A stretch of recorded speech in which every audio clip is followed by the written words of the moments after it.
கொத்தமல்லி, ஜீரகம், மிளகு, சோம்பு, பட்டை, ஏலக்காய், கிராம்பு, ஒரு பிரிஞ்சி இலை வச்சுக்கோங்க. காஞ்ச எலுமிச்சம்பழம் வச்சுட்டு சிம்லேயே வச்சு வறுத்து இதை ஆற விட்டு பவுடர் பண்ணிக்கோங்க. பாசுமதி அரிசி 3/4 கிலோ 3 கப் அளவுக்கு கழுவிட்டு ஊற வச்சுக்கலாம்.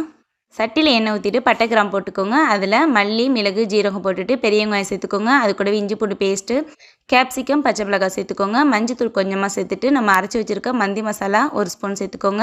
6 கப் அளவுக்கு தண்ணி சேர்த்து கொதிக்க விட்டுருங்க. உப்பு சேர்த்துக்கோங்க.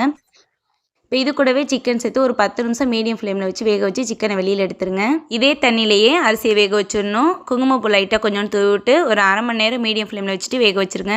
மிளகாய்த்தூள், நம்ம அரைச்ச மந்தி மசாலா, மஞ்சள்தூள், இஞ்சி பூண்டு பேஸ்ட்டு, எலுமிச்சம்பழம் ஜூஸு, உப்பு, எண்ணெய் சேர்த்து நல்லா கலந்து விட்டுட்டு நம்ம எடுத்து வச்சுருக்க சிக்கனில் அப்ளை பண்ணிக்கலாம். இப்போ ஒரு பேனில் எண்ணெய் ஊற்றி வெங்காயம் வறுத்துக்கோங்க, பாதாம் பருப்பு வறுத்துக்கோங்க. அதே எண்ணெயிலேயே சிக்கனையும் வறுத்து எடுத்துடலாம்.